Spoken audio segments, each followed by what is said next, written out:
Pernah ngerasa nggak sih kalau sains itu kayak sesuatu yang jauh banget gitu? Rumit, penuh istilah aneh, seolah-olah ada tembok gede antara para ilmuwan sama kita-kita ini. Nah, hari ini kita bakal coba dobrak tembok itu.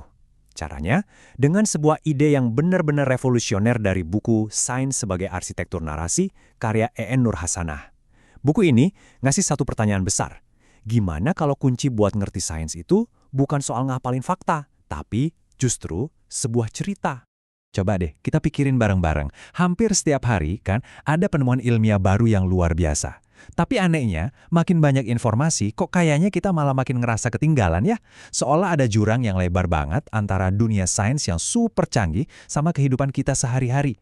Nah, pertanyaan inilah yang jadi inti dari pembahasan kita kali ini. Jadi, di satu sisi kita itu literally dibanjiri sama data dan penemuan ilmiah. Tapi di sisi lain, semua itu kayak jatuh ke lubang hitam, nggak pernah benar-benar nyampe ke kita, masyarakat awam. Inilah bisa dibilang krisis komunikasi sains yang coba dipecahkan.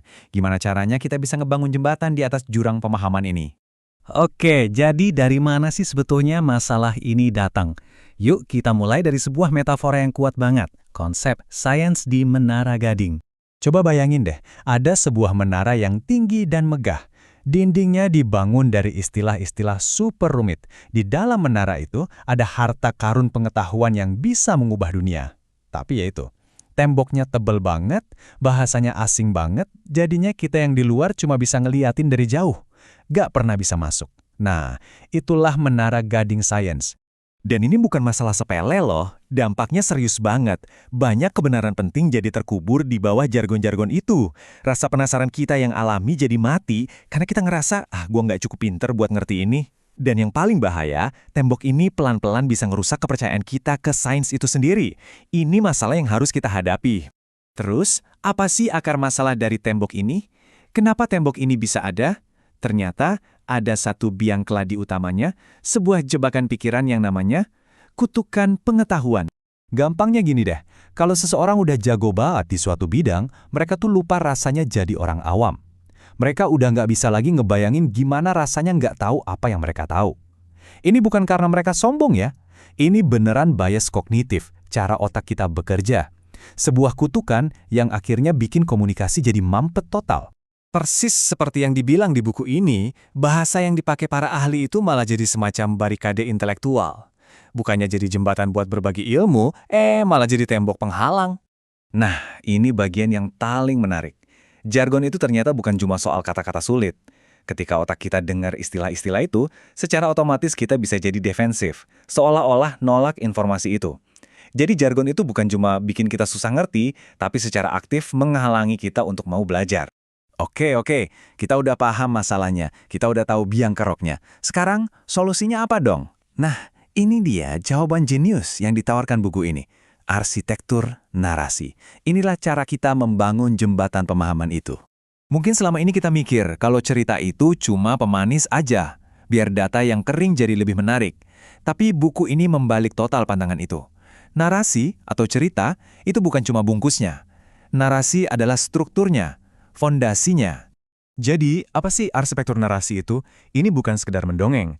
Ini adalah alat untuk merangkai data-data mentah jadi sesuatu yang punya makna. Ini adalah infrastruktur yang ngebantu otak kita buat mencerna informasi rumit.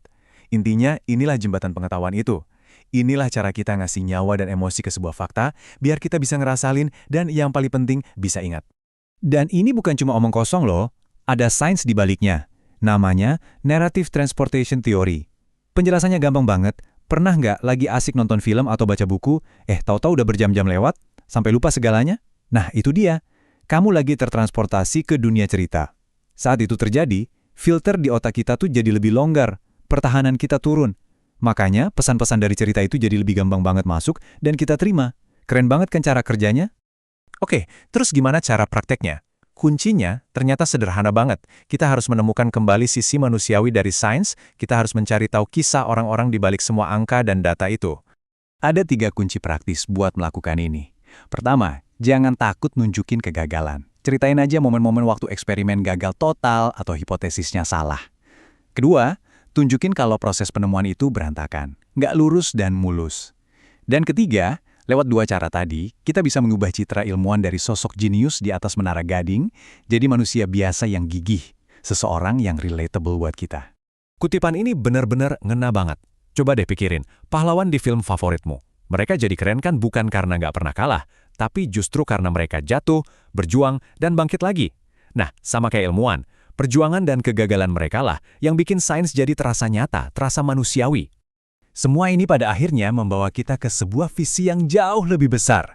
Komunikasi sains itu bukan lagi sekedar soal mindahin fakta dari otak ilmuwan ke otak kita. Tujuannya jauh lebih dalam dari itu. Coba lihat perbedaannya. Paradigma lama itu nganggep kita kayak ember kosong yang tugasnya cuma nerima informasi pasif. Tapi visi baru ini beda total. Tujuannya adalah untuk mengkatalisasi atau memantik rasa ingin tahu kita, mengubah sains dari ceramah satu arah jadi percakapan yang hidup, dan pada akhirnya mengubah kita semua jadi pembelajar seumur hidup. Fondasinya itu filosofis dan indah banget. Visi ini melihat sains bukan cuma sebagai alat, tapi sebagai jalan untuk memahami kehidupan. Tujuannya adalah untuk nyatuin pikiran, perasaan, dan kehendak kita. Untuk membangkitkan kembali sense of wonder atau rasa takjub kita pada alam semesta.